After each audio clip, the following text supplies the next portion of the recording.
Welcome to the December 12th, 2018 YourLIVINGBrand.live show. My name is Ben Baker and my company is Your Brand Marketing. This show is about how do you add value? How do you stop being a commodity? How do you start being someone of value? And how do you get your customers to understand that you're not just another price, that you're not just another solution, you're the solution that's right for them. You're the person that's going to be able to help them. You're the person who's going to be able to get them through whatever pain or difficulty that they're having and be able to be the solution provider that's going to make their lives better.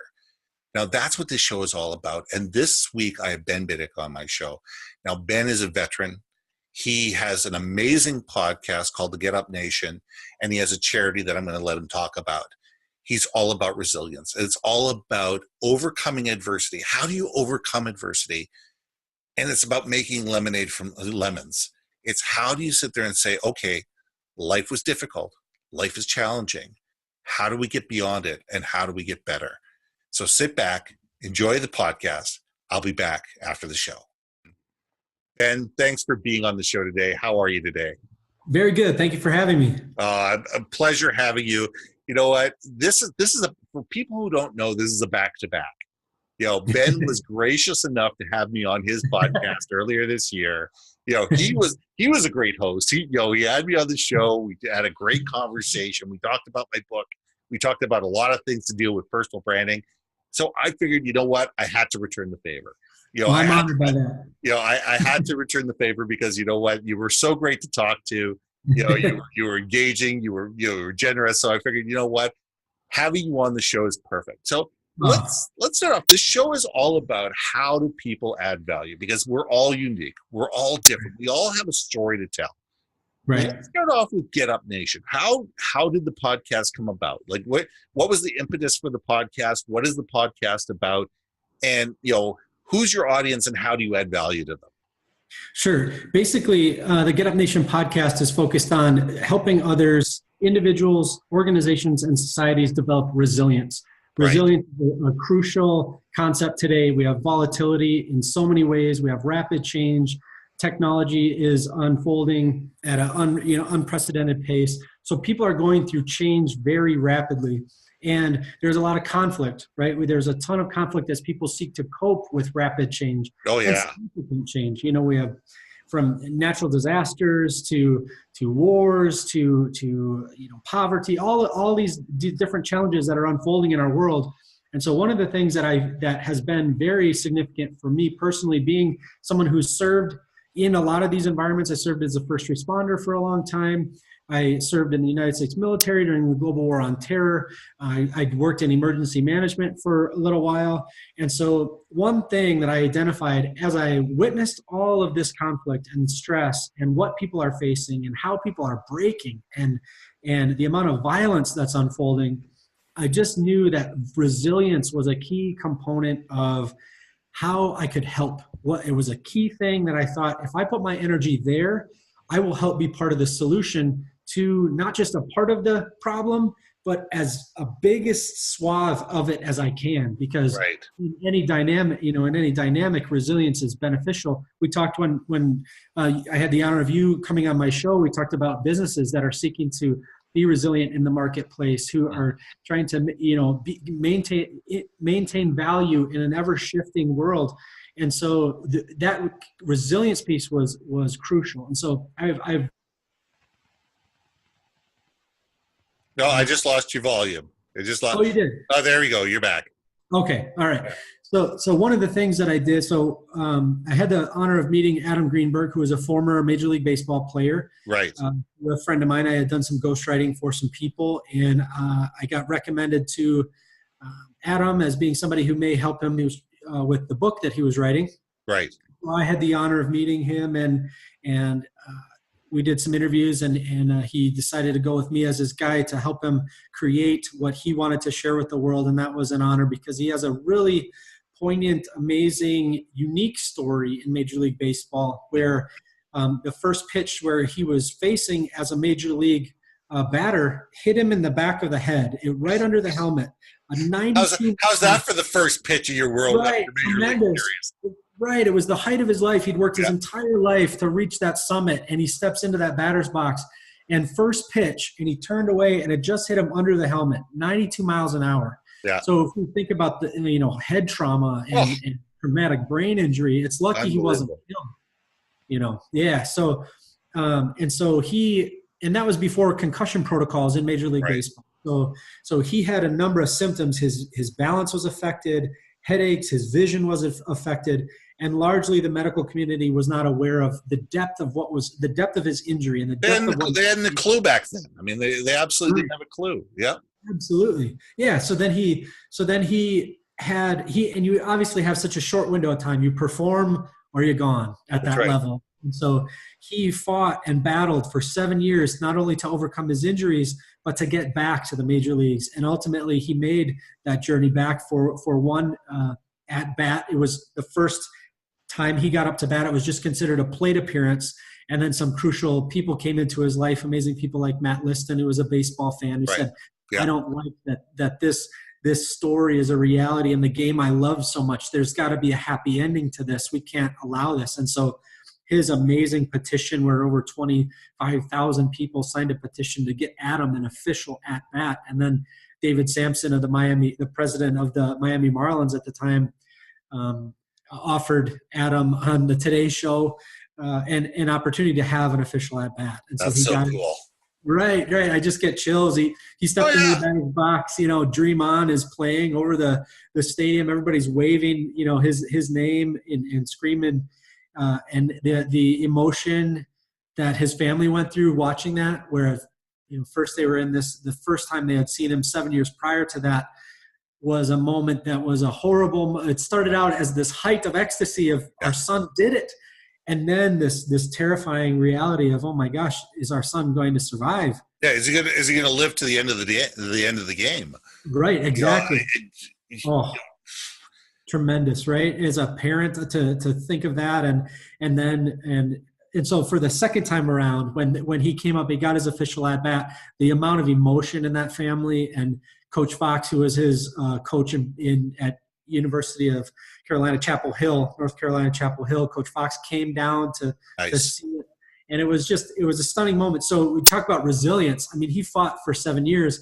And one thing that's commonly that we bring, and so out of that whole process and out of my desire, out of service and what we had kind of talked about initially, then I wanted to start a podcast that was kind of stemming out of Adam's story, but then includes everyone's story. And so now with the podcast, we focus on resilience, where we interview anybody who has experienced adversity, whether it's cancer, whether it's a car wreck, whether it's any number of adversity, whether it's poverty. We had an amazing gentleman just come on who endured adverse child experiences, trauma, abuse, etc.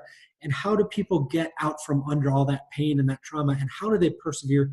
How do they take the lessons learned in those fires of adversity and create brilliant ways to serve others, to remain positive?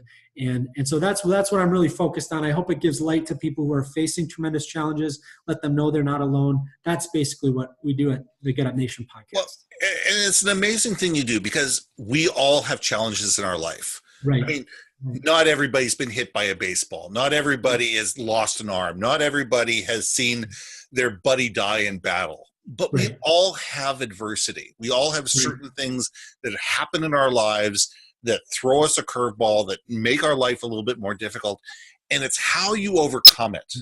Right. It's the lessons that you learn and how you move beyond it that make you the human being that you become. Because I believe that we're all stronger when we face our own adversity, when we realize our challenges and say, you know what? That was horrible. I hated that. And what did I learn from it? Yes. What is the lesson I can bring from it? I mean, personal adversity, most people on this podcast don't know it. I had a really bad car accident in 2013. It took 4 years of dealing with the insurance company, dealing with health and medical benefits, dealing with lawyers, dealing with everything before we finally came out of it. But what I learned from it is I'm a lot stronger a person than I ever truly believed I was. And I realized that there's really nothing that people can throw at me that I can't overcome. Right. And Yeah. that's where we need to be as a society. It's not, oh my Agreed. God, look at this terrible thing that happened to me. Right. It's okay, this terrible thing happened to me. Right. This sucks.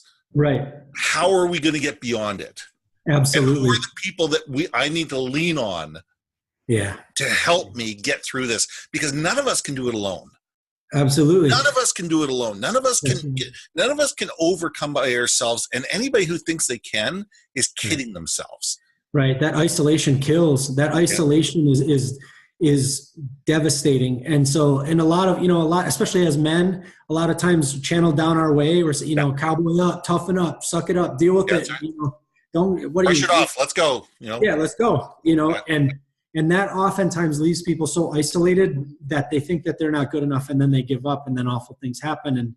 And so, like you were saying, I love your message there of, it is absolutely true that you have a choice to make at that point. So, and like you said, everybody has adversity that strikes them at different levels and severities, but you have a choice in all of that. And the one thing that becomes this kind of chilling, beautiful reality as I speak to people, as they talk about their adversity, as they get to the point where they persevere, and they get to a point where they're able to kind of gain some insight, reflection, and composure after dealing with those tremendous things, they look back, and like you were saying, they learn things they never thought they would learn. They realize they had strength they never knew they had. True. And they realize that oftentimes the thing that blows me away the most, and not everybody's able to do it, but some people say, I'm even thankful that happened to me. You bet. And it's just tremendous to hear them. And I don't know. I love doing that. I'm not sure how thankful you are when you're going through it. You know? Right. Right. As the world is piling another load of whatever on top of you, I'm not sure how please, sir, may I have another? But right. But when you come out the other side, when you're able to look back, and that's the important thing, look back, right? See how far you've come, right? And be proud of it. And people have got to learn how to be proud of themselves, of the little things that they accomplish every day, because it's not the big accomplishments. Right, it's the series of the little accomplishments that make us stronger. That's right. Yeah. And that's a thing that you were saying, like how important it is to have that support structure. When you're sitting in the hospital room, when they're telling you, when you can't feel your legs, when they give you the stage 4 diagnosis or whatever it is there, or when you realize that you've had an amputation after something tremendous happens, or whatever it is, those moments can be devastating, but there is so much light when somebody walks through that door who has experienced that or been through something close to what you've experienced, and they just say, look, and then you learn from another person's story about what if you identify with somebody else who has been through a similar thing, and certainly everybody's story is different, but if you can hear from the mouth of somebody who is standing right in front of you, who shares how they went through a similar thing, and they can walk through that emotional and mental process of how they made that transition from where they were, where you are maybe, to where they are now and where you want to go, that's powerful, because then you feel that solidarity. You feel like you're not alone. You feel like, okay, there is some hope, or you're at least confronted with that choice in a way where you're saying, well, what am I going to let this do to me? Do I want to be like this person? Do I want to give up? You're confronted with all these things, and people who make that noble choice to never give up and keep striving, they just find so much glory and so much treasure in that. And so thank you for sharing about your experience there. No, and I love that you're sharing about yours too. And as you said, you're a veteran. Yep. And, we're going to get into your charity, and we're going to get into the stuff that you're going to do about that. But I want to transition it, because when we're recording this episode, the Invictus Games are just about to start. And I really want your opinion, as a veteran, what's your feeling and your sense of pride or sense of whatever towards the Invictus Games, and do you think that what it does, for the veteran community, is it benefiting the veteran community? Is it giving the right message? Is it telling the right story? Right. And Phil, and I'm not 100% familiar with what's happening with Invictus. Can you fill me in? The Invictus Games, I mean, it might be a bigger thing in Canada than it is in England, Okay. but it's worldwide games that Okay. are for veterans. They're worldwide games that are for veterans, and what they are is amputees, people PTSD, that, and they're Olympic Games for veterans that are wounded warriors. Okay. And it's all about the sense of pride of we can overcome and we can persevere. I see. And that's what came to mind when I was thinking about it. It's just like, as a veteran who comes back and you sit there and say, I had my leg shot off in Afghanistan. I had an IED, whatever happened, and all of a sudden they're able to take that high level of competitiveness that they were as either military personnel or the sports that they played ahead of time, and be able to turn that into a positive again in a worldwide competition that is strictly for people of their that are like them. Right. To me, that's an amazing thing. Yeah, and it is certainly tremendous, because when you're trained to go serve in the capacity of being in the armed forces, you have an enemy and you are taught ways to respond to the enemy.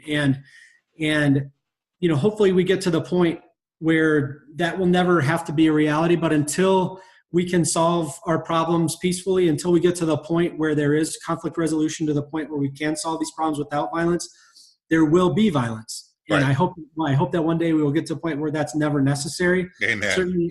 Certainly, as they say, no one loves peace more than a soldier.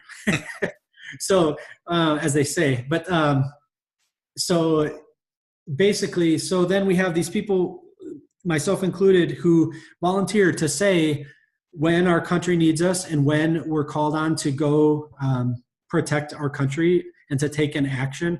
Then we go forward and we go into that crucible and we go into that grinder and we seek to accomplish our mission. And so the thing about the military is you're told, this is your goal, this is your mission. There's going to be obstacles involved. There's no like, oops, sorry, I didn't get it done, or maybe I'll try again next time. Or anything. Can I do it tomorrow? I don't really feel well today. Right. Yeah. I'd rather watch TV, but it's not like that. So you go and so it's very interesting when suddenly the enemy, which may be a foreign country or people trying to kill you or whatever it is, then you come home and oftentimes your enemy can become, then you don't have necessarily a physical enemy that you're against, but you still have all the inner workings of having to deal with experiencing those situations. So sometimes our enemy becomes ourselves. I was thinking the same thing. Yeah. Yeah. Sometimes sometimes the enemy, until we can kind of find a new purpose or create a new reality for ourselves where we're able to focus on our challenges as an enemy and say, I'm going to overcome those challenges, then it can become very life-giving. It can become very rewarding to say, well, my enemy today is my own laziness. Right. Or my enemy today is my own apathy. I am going to instead overcome that obstacle by saying, I'm going to care about somebody today. Or if I'm feeling too isolated and and I need some help getting reintegrated with others, then my enemy is that isolation. I'm going to strategically and tactically go out and say, you know what, I'm going to go make a friend. I'm going to make a support network. I'm going to talk to either other veterans or other civilians or people who have been in traumatic situations. I'm going to find a reason to keep going and then overcome these challenges. Sometimes that incorporated into that, I did not suffer injury during my service, but in the veterans that I've talked to who have lost limbs, who have had physical injuries, they often focus on overcoming physical challenges that have been inflicted upon them. But there's also the guilt of people who came back whole. Right. Lost their buddies, or their buddies lost a limb, or their buddies suffering from PTSD, and they're not.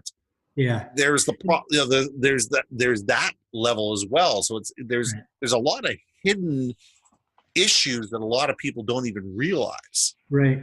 Survivor's guilt is tremendous. And when we pair into the situation where it's a lot about sacrifice, so we put our own needs, wants, desires, concerns, we just put them aside for however many, when people go into a war zone, largely it's about, well, my discomfort, I don't care if I have discomfort. It doesn't matter. I'm going.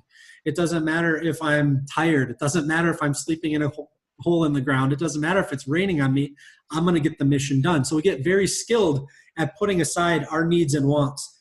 The problem is when you can't sustain that, right, for it becomes self-destructive. And so it becomes this process of relearning, how do I care about myself? How do I recognize my personal value and integrate that with others who also have a sense of personal value? And how can we come together in a way where we can do healthy things without the animosity, without the aggression, without all of the feelings that come after you've been in those types of environments. And so, basically, and I didn't even, and I just want to make clear, I did not even see anything very significant in my service.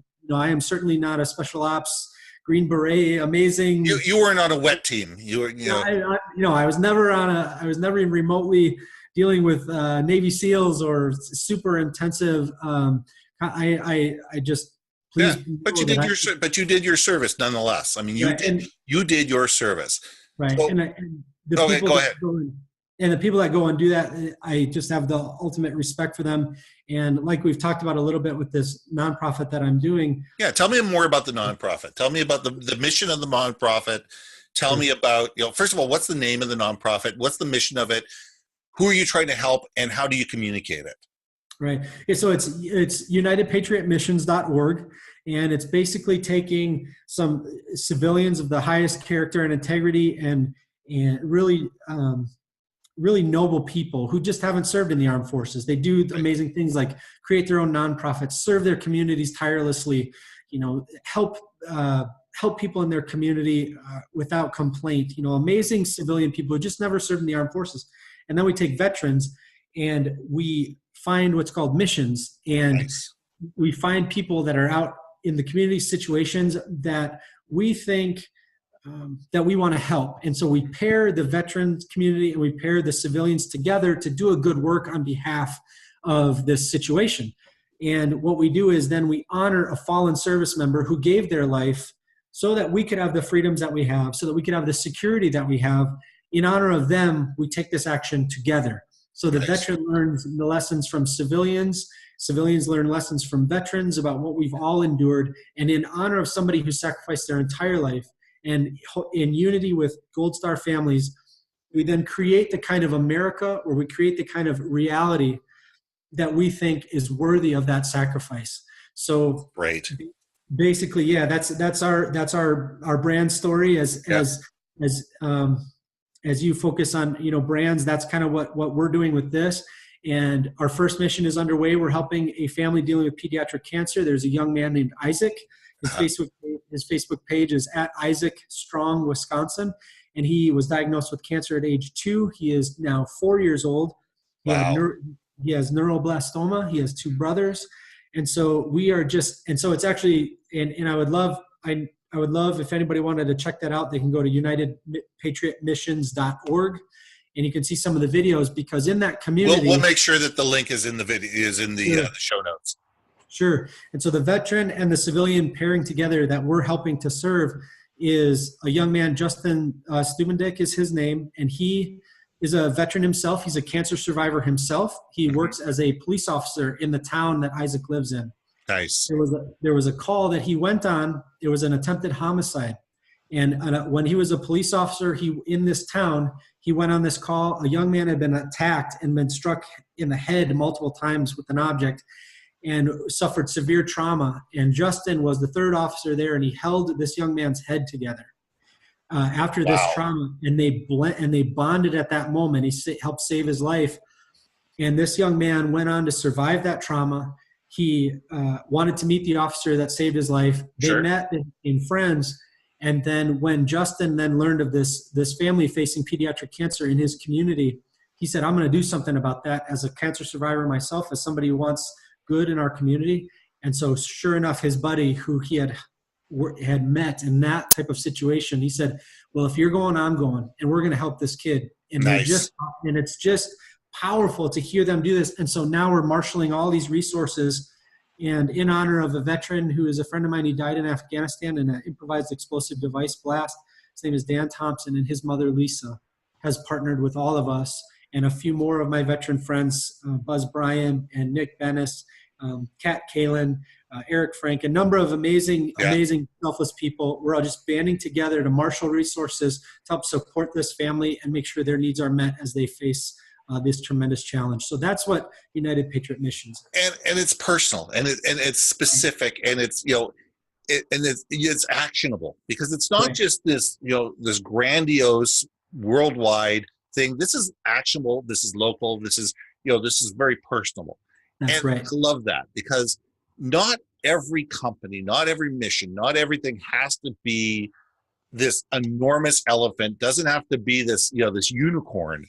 There's great things that are done at a local level. There's great things done at a state level where you can sit there and say, you know what, I can't help everybody, but I can help this person. Absolutely. There's too many people out there that sit there and say, well, I can't help everybody, so I'm not going to do anything. Right. But if people realize that, it doesn't matter what you do. If you just sit there and say, okay, I can help this person, or I can make a difference here. Right. Those little differences that you make add up, because if there's 1,000 or 1,000,000 people each making a little difference in their little corner of the world, big things happen. Absolutely. That's the amazing thing about what you're doing, and I appreciate it, and I salute you for it. Oh, well, it's my honor to do it, and it's very satisfying. Certainly, when we look back on our lives, we think, was it how much money we made? Was it, what was the car that we drove into the hole? That's the important thing. As we're driving into the hole and they're burying was it a Ferrari or a Pinto? I mean, give me a break. Yeah, right. Or is it those faces of those people that we were there for them when they were in their moment of adversity, when they were in their trial, that we were that gentle voice beside them, that we were, that voice of calm when bullets were flying, or whatever it was. I think those are the things, and that's ultimately what I think I'm shooting for when we talk about success. Is I think that's it, and so that affords me the opportunity to get into places where I can put the right people in position to be that type of support, to be that type of kindness, to be that type of experience that makes life so satisfying, and that gets beyond all our boundaries. We're not all movie star, millionaire, billion. But the opportunity, like you were saying, is you don't have to be all that. Yeah. You see, you no matter where you are, there's good you can do, and ultimately that is a powerful thing. So to share that message is something very saughtifying. Nice. I mean, you just answered my last question. My last question always is, and we'll end with this, is that, and you can augment your answer in any way, is that when you walk out of a meeting, or you finish doing what you're doing, and you walk out of the room and you're no longer there, what are the things you want people to think about you and your organization when and talk about when you're not there to defend yourself? I would say, I would hope that when I walk out, nobody would notice that I was even there, but that there would be things that happen in their life that I would be instrumental with, that they may not ever know, that have helped them immensely and met them where they were at. And that is extremely satisfying, to just kind of in a way where you're not asking for applause, you're not asking for anything, you just are there and you listen. And I think that silence and that listening is a gateway into glory, because when oftentimes you're in meetings, and you hear, and it's like an argument of who can talk the loudest and try to be the coolest and all this stuff. And it's just like, well, let's actually hear the need that's there, and then let's meet that need, and let's do it in a way where the need is met. And ultimately that's success. That's what will bring you, that's what will bring everybody satisfaction. Yeah. That's what will bring people cohesion. That's what will bring people a sense of job satisfaction with their peers. And that's what will bring, in my experience, that's what leads to having companies that are profitable. Is there isn't a constant ego competition there. It's people who love being there, so they volunteer their time, their efforts. They want to be a part of it. They know, like, and trust you. They know that you're that your intentions and your drive is pure, and then you do amazing things, and then the money's there when it needs to be, and the impact is there when it needs to be. And so I guess that's the way I would answer that. That's an amazing. I think that really says it, because in my mind, the highest form of charity is when people don't know where the charity came from. Yeah. You know, when it just happens and things get taken care of, and people's lives are made better. Yeah. And, you know, there doesn't have to be a plaque. There doesn't have to be a parade. There doesn't have to be, there doesn't have to be an announcement made in the newspaper. Yeah. It's just things happen and things get better for the people that need to make things better for. And thank you for being one of those people. Ben, thank you for being on the show. I really hang out in the green room. I'm just going to say goodbye to everybody, and I'll be right back. Sounds good. Thank you, sir. All right. Ben was an amazing guest today, and I really want to thank him for being on the show. His passion and his drive is what I love. His ability to help others, to be able to sit there and say, you know what, I can't solve all the problems of the world, but I can solve these ones, and I can help other people, and I can start conversations that allow people to get better and to allow people to help other people get better. If we can do this as a society, we're all going to be a little bit better off. My name's Ben Baker, and my company is Your Brand Marketing. Now, we want to be the storyteller of your brand. We want to help you communicate effectively what you do, why you do it, who you do it for, and why those people should care. We want it so people will listen to what you do, they will want to engage with you, and they want to see you as not a commodity, but a brand worth loving. So we'll see you every Wednesday at 10 o'clock in the morning for the YourLIVINGBrand.live show. But my name is Ben Baker. My company is Your Brand Marketing, and we'd love to work with you. Take care. Have a great week.